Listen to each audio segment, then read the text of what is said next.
صدر علی وقار استاذ مکرم پروفیسر کوثر مظہری صاحب، استاذ محترم پروفیسر خالد جاوید صاحب، معزز حاضرین، خواتین و حضرات، سب سے پہلے تو میں نینا عادل صاحبہ کو صمیم قلب سے مبارکباد پیش کرتا ہوں، جن کا ایک بہترین ناول مقدس گناہ پر آج یہ خوبصورت بزم آراستہ ہوئی ہے۔ نینا عادل صاحبہ کو میں ان کے شعری مجموعے شبد کے حوالے سے جانتا ہوں، جو 2018 میں منظر عام پہ آیا تھا عرشیہ پبلیکیشن نے، اور استاذ مکرم نے وہ شعری مجموعہ بھی تحفتاً ہمیں عنایت کی تھی۔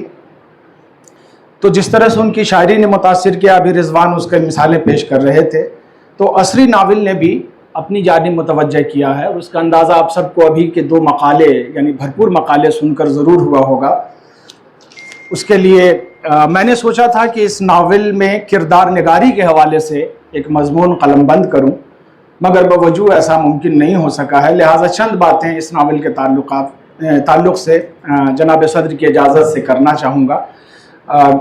پہلی بات تو یہ کہ اس ناول کا عنوان ہی ظاہر ہے کہ جس کی بات زاہد نے کی، بائنری اپوزیشن، اور وہ کہ مقدس گناہ مقدس کیسے ہو سکتا ہے، یا مقدس ہے تو گناہ کیوں ہے؟ تو پھر یہ ہم دیکھتے ہیں کہ اس کی روایت ہندی ناول نگاری میں بھی ہے، جیسے گناہوں کے دیوتا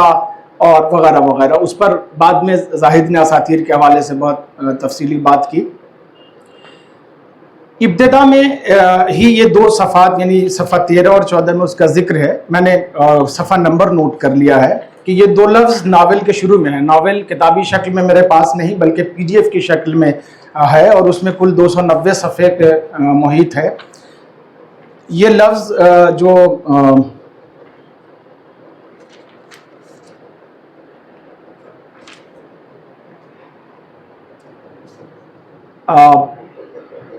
صفحہ 189 تک میں پڑھ سکا ہوں۔ بتانا اس لیے ضروری ہے کہ آج کل مذاکروں اور سیمیناروں میں بنا کتاب کے مطالعے سے متعلق باتیں سرحد کے دونوں طرف ہو رہی ہیں، اور سوشل میڈیا پر گردش میں بھی ہیں۔ مجھے افسوس ہے کہ مکمل ناول پڑھ کر نہیں آ سکا ہوں، اور نہ ہی مضمون پیش کر رہا ہوں، کہ امید ہے جلد ہی کردار نگاری کے حوالے سے، چونکہ اس میں سے ایک بہترین کردار ہیں، مفصل مضمون لکھنے کی کوشش کروں گا انشاءاللہ۔ اب تک پڑھے گئے حصے کے پیش نظر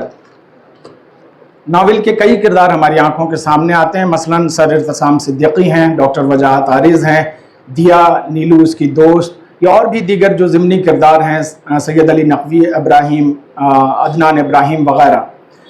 تو کتاب کو 4 رنگ یعنی پہلا رنگ، دوسرا رنگ، تیسرا اور 4 رنگ دیا گیا ہے۔ تو اس سے میرے ذہن میں یہ بات آئی کہ اس کا بڑا گہرا تعلق ہے۔ یوں تو ایک 4 جنریشن پر محیط ہے، جیسا کہ سر کی گفتگو سے پتہ چلا، اور اس میں لیکن یہ 4 یعنی ایک طرح سے زندگی کا بھی ایک علامت ہے، یعنی جس طرح سے بچپن ہے، بڑھاپا ہے، ادھیڑپن، اور یعنی بچپن، جوانی، ادھیڑپن اور بڑھاپا، تو زندگی کی علامت بھی ایک ہے 4 رنگ، اور بھی ہم اس کی یعنی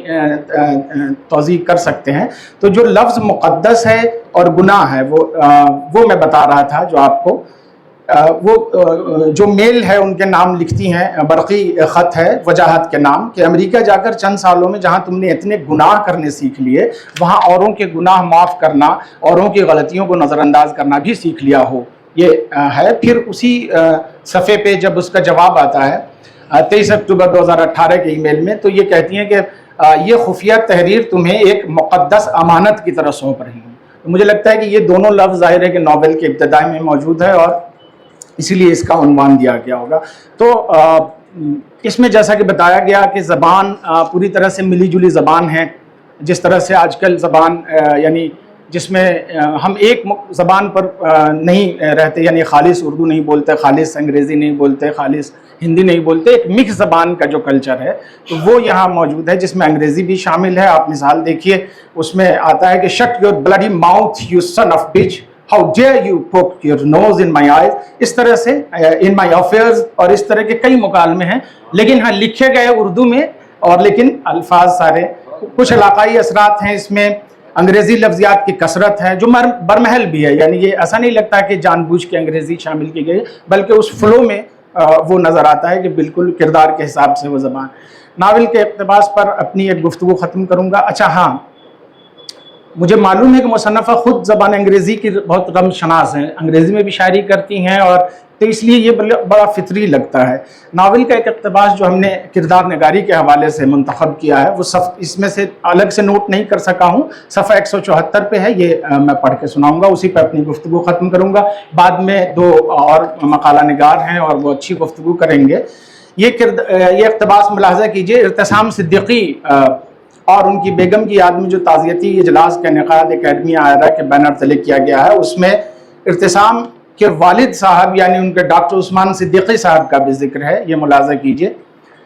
اس میں جو کچھ گفتگو ہوتی ہے ارتسام صدیقی اور ان کی شریک حیات کے بارے میں، اور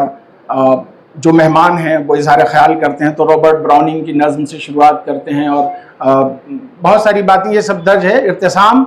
کافر، ارتسام ملحد کے نعرے لگانے والے بھی خوب جانتے ہیں کہ صورت گری اور علم و ادب کی عظمت نے انہیں خداؤں اور ناخداؤں کے قربت سے چاہے کتنا ہی دور کر دیا ہو، مگر انسانیت، ان کا دین، دھرم اور انسانوں کے دکھ سکھ ان کا اولین مسئلہ تھے۔ یعنی یہ ایک ایسا کردار ابھرتا ہے، ظاہر ہے کہ ایسے کردار کی ضرورت آج کے معاشرے میں بہت زیادہ ضروری ہے، اور جو انہوں نے پورٹری کیا ہے۔ پھر ایک ارتسام کے والد ماجد، اب ان کا سنیے، ڈاکٹر عثمان صدیقی عمر میں ہی نہیں اخلاق و کردار میں بھی ہم سے خاصے بڑے تھے۔ تقسیم سے قبل مستشرقین کے موضوع پر تحقیقی مقالہ لکھ کر پی ایچ ڈی کی سند حاصل کی، لیکن ان کی فکری جودت اپنے تہذیبی ورثے سے کس طرح جڑی ہوئی تھی اس کا اندازہ اس زمانے میں ان کے تحریر کردہ ان مقالوں سے بخوبی لگایا جا سکتا ہے جن میں ہندوستانی فنون لطیفہ، خصوصاً فارسی و ہندی ادبیات کے ہند مسلم تہذیب پر مرتب ہونے والے اثرات پر تفصیلی روشنی ڈالی گئی ہے۔ اب صرف اس اقتباس سے اس کردار کے بارے میں آپ اندازہ لگا سکتے ہیں۔ ایک بار پھر سے میں نانا عادل صاحبہ کو جو موجود بھی ہیں یہاں، ان کو دلی مبارکباد پیش کرتا ہوں۔ آپ سب کی سماع خراشی کے لیے معذرت، بہت شکریہ، جزاک اللہ۔